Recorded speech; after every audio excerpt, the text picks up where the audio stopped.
उपेंद्र कुशवाहा जैसे ही जेडीयू से गए, चर्चा होने लगी नीतीश कुमार के भविष्य की। राजनीति में साइलेंट किलर की भूमिका निभाने वाले नीतीश को अपनों के खोने का ज्यादा अफसोस कभी नहीं रहता। वो बिल्कुल लाइन लेंथ पर काम करते हैं, चाहे अनचाहे उनके दुश्मन भी खूब बन जाते हैं। लेकिन नीतीश खुद को हमेशा कॉन्फिडेंट दिखाते हैं, तो क्या इस बार भी नीतीश पर कोई फर्क नहीं पड़ रहा? तो चलिए आज आपको बताते हैं नीतीश के उन 5 दुश्मनों के बारे में जो हो सकता है कि साल 2024 में उनका खेल बिगाड़ दे। कुशवाहा भी उनमें से एक हैं। इसके पहले नीतीश कुमार ने आरसीपी और प्रशांत किशोर को पार्टी से निकालकर पहले ही से 2 दुश्मन बना लिए थे। तो चलिए बात करते हैं नीतीश के दुश्मन नंबर 1 की।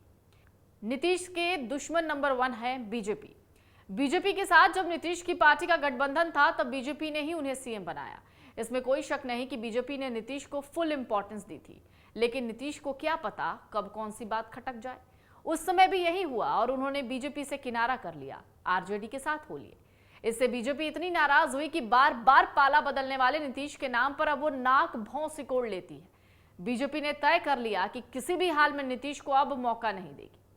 ये बात अलग है कि जेडीयू से बीजेपी में अगर दूसरा कोई आना चाहे तो इससे बीजेपी को कोई परहेज नहीं, लेकिन अब बीजेपी को नीतीश आसपास भी नहीं चाहिए। दुश्मन नंबर 2 चिराग पासवान। नीतीश और रामविलास की अच्छी दोस्ती रही है। यही वजह है कि चिराग पासवान नीतीश को बहुत सम्मान देते हैं। लेकिन अगर इसे राजनीतिक नजरिए से देखा जाए तो चिराग हर मुमकिन कोशिश कर रहे हैं कि नीतीश सीएम ना रहे। लोक जनशक्ति पार्टी रामविलास के नेता चिराग पासवान और नीतीश कुमार की दुश्मनी जग जाहिर है। 2020 के विधानसभा चुनाव में नीतीश को वो उनकी औकात बता चुके हैं। कहा जाता है कि चिराग पासवान ने जेडीयू के खिलाफ उम्मीदवार उतारकर उनकी 2 दर्जन से ज्यादा सीटों पर जीत को बाधित किया। नीतीश कुमार की पार्टी जेडीयू को 43 सीटों से संतोष करना पड़ा। जेडीयू विधानसभा में तीसरे नंबर की पार्टी है। तब से लेकर अब तक चिराग की बोली हमेशा नीतीश के संबंध में टेढ़ी रहती है। नीतीश कुमार पहले दबी जुबान में और अब खुलकर बात कहते हैं कि चिराग पासवान ने बीजेपी की शह पर उनकी पार्टी को नुकसान पहुंचाया। हालांकि नीतीश कुमार ने इसका बदला भी चिराग से ले लिया। नीतीश से खार खाए चिराग अब और आक्रामक हो गए हैं, यानी पार्टी से बाहर गए नेताओं से नीतीश को जितना खतरा है उससे कम चिराग पासवान से नहीं है। दुश्मन number 3 RCP Singh. RCP Singh एक जमाने में नीतीश के करीबी रहे, लेकिन सियासत ऐसी चीज है कि अपने को अपना नहीं रहने देती। नीतीश के दुश्मन नंबर 3 है आरसीपी। आरसीपी कुर्मी जाति से हैं, वो भी नालंदा के ही हैं जहां से नीतीश हैं। नीतीश के विरोध में आरसीपी के खड़े हो जाने की वजह से नुकसान स्वाभाविक है। खास तौर से कुर्मी वोटों में वो सेंध लगा सकते हैं। माना जाता है कि 2020 के विधानसभा चुनाव के पहले आरसीपी सिंह ने जेडीयू का राष्ट्रीय अध्यक्ष रहते जितने लोगों को टिकट दिए उनमें कम से कम 15 विधायक जीत गए। तकरीबन 5% कुर्मी वोटों में वो घुसपैठ कर सकते हैं।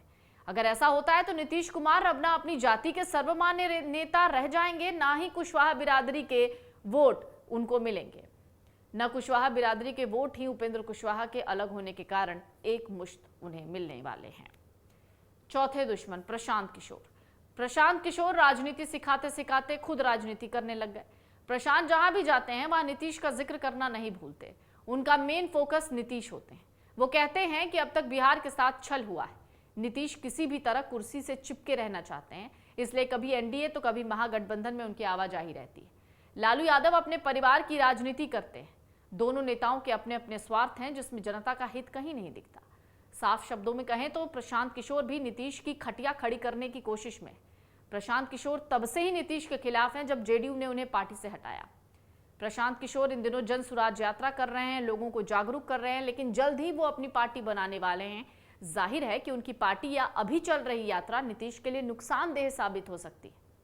अब बात करते हैं दुश्मन नंबर 5 उपेंद्र कुशवाहा की। उपेंद्र कुशवाहा 2021 में दोबारा जेडीयू में लौटे तो पार्टी ने उन्हें संसदीय बोर्ड का चेयरमैन बनाया। नीतीश कुमार की कृपा से वो एमएलसी बन गए, लेकिन पिछले महीने 2 महीने से चल रहे विवाद के कारण जेडीयू ने उन्हें संसदीय बोर्ड के चेयरमैन पद से हटा दिया। अब तो उन्होंने जेडीयू को बाय बाय कह दिया। जाने से पहले नीतीश के बारे में बहुत जहर उगला उन्होंने। उससे एक बात साफ हो गई, कुशवाहा बिरादरी के करीब 5% वोटों में सेंध लग गई, यानी नीतीश की जड़ में मट्ठा डालने के लिए वो तैयार हो गए। उनका अभियान नई पार्टी बनाकर उस नीतीश कुमार के खिलाफ चलेगा जिन्हें वो बड़े भाई के रूप में मानते हैं। आरसीपी सिंह और उपेंद्र कुशवाहा अब अलग अलग नीतीश को परेशान करने के लिए मैदान में हैं और इन सब का फायदा सिर्फ एक पार्टी उठाएगी, वो है बीजेपी। अगर आप ये वीडियो YouTube पर देख रहे हैं तो हमारे चैनल को सब्सक्राइब करें और बेल आइकन को दबाना ना भूलें। अगर आप Facebook पर ये वीडियो देख रहे हैं तो हमारे पेज को लाइक करें।